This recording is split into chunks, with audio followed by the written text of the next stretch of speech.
اس میں اب دیکھیں ایک مسئلہ معلوم ہو گیا، سوال کرنے کا، کسی سے مانگنے کا طریقہ۔ آپ اللہ تبارک و تعالیٰ سے مانگتے ہو تو مانگنے کا طریقہ ہونا چاہیے۔ طریقہ یہ ہے کہ آپ اللہ کی صفات بیان کریں، اللہ کی بے شمار صفات میں سے کچھ صفات بیان کریں۔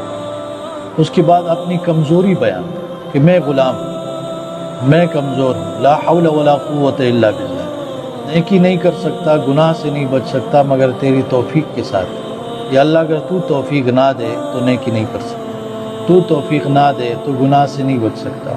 تو اللہ کی صفات بیان کریں، پھر اپنی کمزوری بیان کریں، اپنی حاجت کس قدر مجھے ضرورت ہے، جس طرح انبیاء کرام وہ مانگا کرتے تھے، لا الہ الا انت سبحانک انی کنت من الظالمین۔